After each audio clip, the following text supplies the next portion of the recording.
Hello everyone, my name is Ink, and on behalf of the Federation, welcome to Sins of a Solar Empire, Star Trek Armada 3 mod.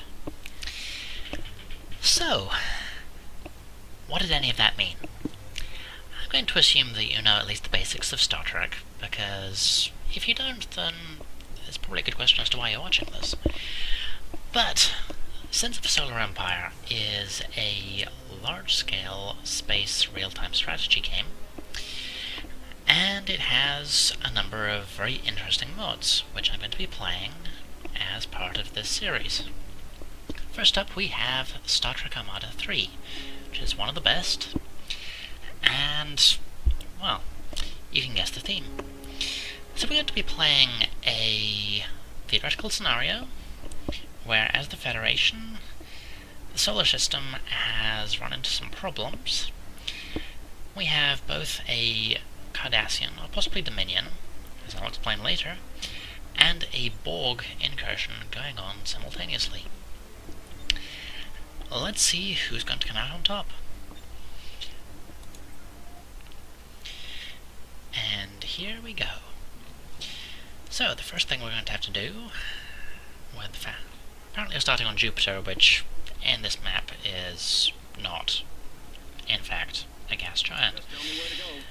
It's just one of the map designer's decisions. But we're going to need an early fleet, an ambassador class, which will be our starting flagship, and we're also going to need some Saber frigates to escort it. Enemy engaged.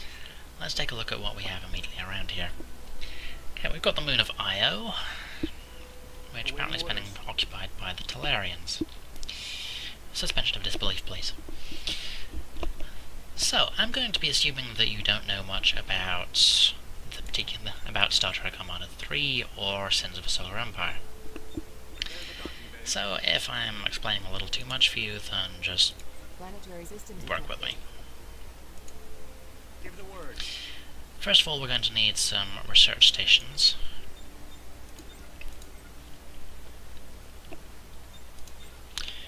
So we're in a position to actually make use of all this stuff, but it looks like for the most part we're going to be surrounded by a lot of moons, which makes sense. I've got Ganymede over here, Io over here, and the way that these particular, well, to use the original Sins term, phase lanes are set up, we're in a pretty defensible position, which is good. Okay, so we have the USS Adelaide to finish construction. Let's get some runabouts for escort, and the colonize ability. Oh. And we should get our free defensive starbase constructing as well.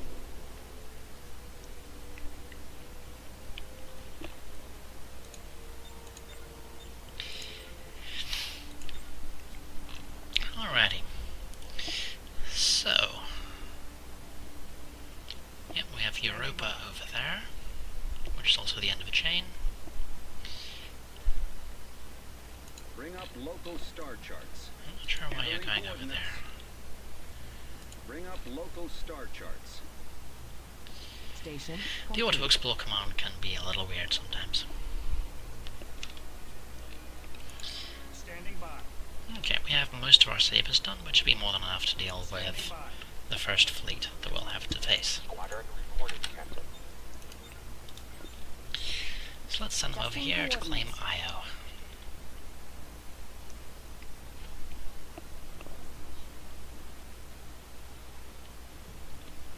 Standing by. We have our initial research stations complete. Adjusting coordinates. So let's see what we can get in terms of research. To open up, let's get high-speed training, which will allow our sabers to be a little more survivable.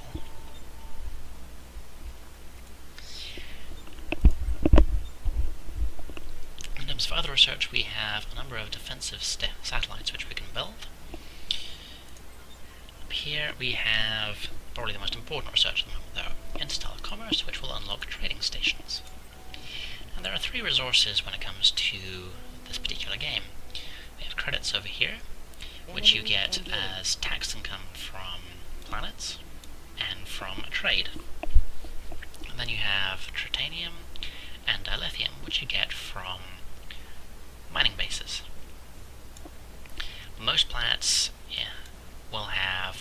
2 of these. Unable to comply. In this case we have 3, which will slowly generate resources. You can see here we're getting 1.2 tritanium per second from our 2 moons. Asteroids, beg your pardon. And over here we have 0.8 dilithium being extracted from here. Research complete. Now over here we can see some pretty explosions.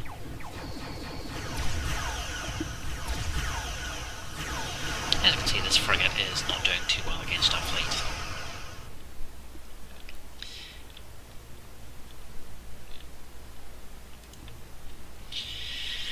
Now, let's take a look at our research progress. We have finished our research on Standing by. evasive maneuvers, which you can see is a nice little toggle ability. Toggle? It's not a toggle, it's an activatable ability, which costs a bit of antimatter. You can see we've got hull, shields, and antimatter, which gives us a boost to evasion, speed, acceleration, and turn rate. And then there's a fair cooldown. And the AI in this game is fairly good. If you set something to autocast, it'll probably use it. You can see that this is on cooldown, so it did get used at some point. Research complete. I've just got a couple of ships left, which are of course the bigger and scarier ones. The Talcats, the Heavy Enforcers, which do in fact have more hull and shields than our Ambassador, but they're inferior in terms of firepower, so not too big a worry. Let's get our trading post up and running, which will start boosting up our credits income right off the bat. And you can see that we're falling behind on our statistics here. We are flat last when it comes to colonization, research, and culture. You can tell that because even though it says number 2 on colonization, it's red, which means we're actually tied for last place. Oh, this is interesting. So we have Asteroid Belt Alpha, which I'm guessing this is just the loop of the asteroid belt. But over here we have Keras, which has actually been claimed by a fairly sizable Marquis outpost. So we're going to have to deal with that at some point. But for the moment, that's not too big a worry. They're not likely to leave. They're simply occupying that particular area. So how are we looking here? Station We complete. have taken out... Nope, we haven't with. Still working on the 2 cruisers. Complete. But it sounds like we have our trade port, which is getting us 0.6 per second. Which doesn't look like all that much compared to the 11.7 we're getting off Jupiter. But this is a fully upgraded temperate world. So that is very much the exception to the rule in terms of the amount of tax income which we're going to get from it. And the trade port income does stack up. You can see that it's already increased because we've got more trade ships which have been automatically produced and are cycling through. It's gone up to 1.2. And the trading mechanic does in fact increase the amount you get per station based upon the longest trade route available. So as we continue building them, the value for each trading station is going to go up, so it does go up pretty rapidly. Let's have our lovely starbase, Starbase 108. And we did lose a couple of sabers, it looks like, but we have finished off the rest of them and we're in a position to claim Io. Now, over here, it looks like Ganymede does not in fact have anyone in orbit, so we'll be able to get into that quite comfortably. After that, we're not going to be quite so lucky though. We're going to need some more ships, so let's go ahead and build some more sabers and take a look at what our options are here. Colonization. Now, the only ship we can currently research is the Miranda, which is essentially a glass cannon. It does get more powerful the more of them you have. No. Planetary system detected. Somehow the Bajorans claimed Earth. That's awkward. Awaiting orders. We've got some more Marquis Got a lot of marquee bases lurking around in the asteroid belt, in fact.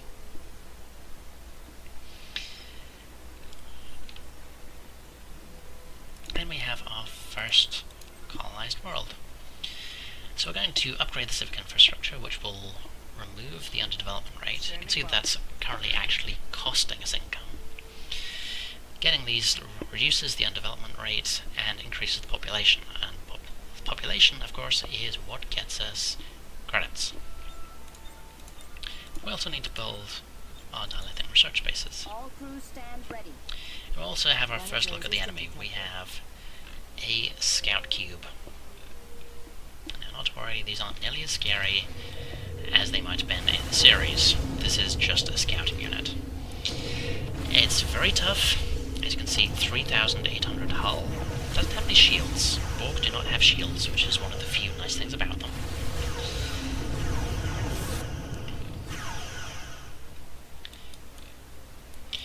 Awaiting orders. But they can take a lot of punishment. Give the word. So we have 4 new sabers ready, which we can send through there. And it's probably a good idea to get ourselves another research station. Crew standing by. Adjusting coordinates. So let's send our fleet through to the next area, which is Ganymede, which will get us some more resources to work with. And you see, although I only sent these ships through there, Planetary system because of the fleet mechanic which I've set up, these ships have automatically joined in Standing by. and will form up and also head over here. Nice little way of reducing the annoyance levels. Okay, so Iapetus. Here we have the Borg with their Borgy things. Let's see what their home base is looking like. Yeah, there we have Saturn, which apparently is a little less cut off than Jupiter is. But they have a healthy number of station ships, complete. and we also have their interceptors. Let's take a look at those. Lovely models. 2,900 hull and 50 cutting beam damage, so these are tougher and do more damage than our sabers. In general, the Borg in this mod are pretty powerful, and they become very scary in the late game, but they take a while to build up. But we have Ganymede all set up, and we can start looking at going All elsewhere. crews stand ready.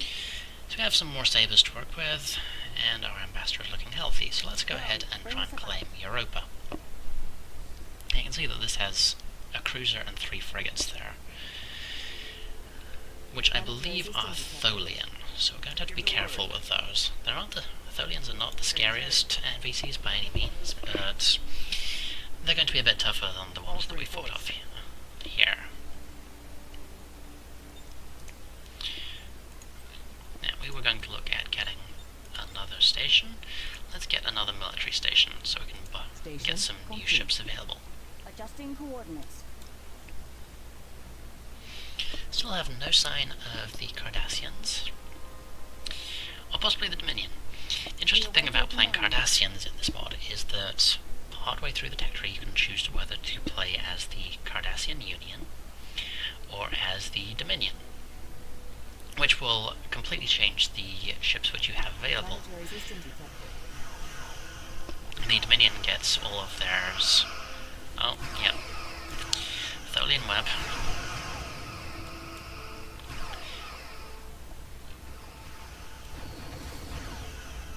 The Dominion gets access to Breen ships and all of the classic Jemadar bug ships and such like.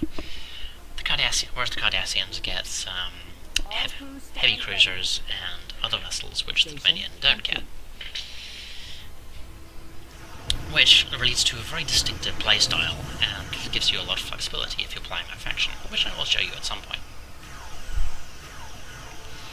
So I've got the cruiser over here.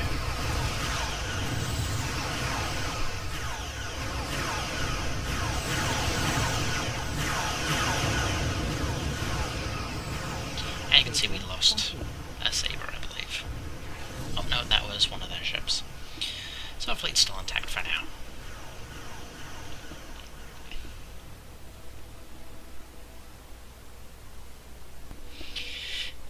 Alright, now we almost have this area locked down, and we're looking in a pretty good position.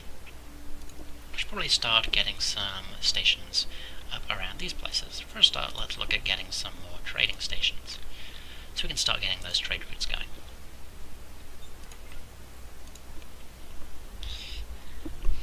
Now if you hover over the credits here, you can see that white line there, which shows the current longest trading route. And as that gets longer, the amount of credits which we'll get from our trade ports will increase, which I will show you once those stations have been finished. Crew standing by. So, the Adelaide is just getting ready to colonize Europa, and then we'll be moving on to Callisto. And that will be it for now, because we can't colonize these. It's going to be harder to actually set up outposts along the asteroid belt here. Especially given the Station fairly hefty amount of defenses which we Colonization have was successful. at each of these major asteroids with the Marquis, and then we have the Bajorans who have claimed Earth Station and the Moon. So we're going to have to see how that goes. For the moment, Enemy we're vessels catching up nicely. detected. We've got the lead in defenses. I'm not entirely sure how. We have the lead in colonization, although we're behind in research and culture. And we're doing pretty well on our economy. We await your So, command. Adjusting coordinates. let's set a course for Callisto. And in the next episode, we're going to start looking at getting a bigger and better fleet, as well as reinforcing what we already have. So until then, stay safe.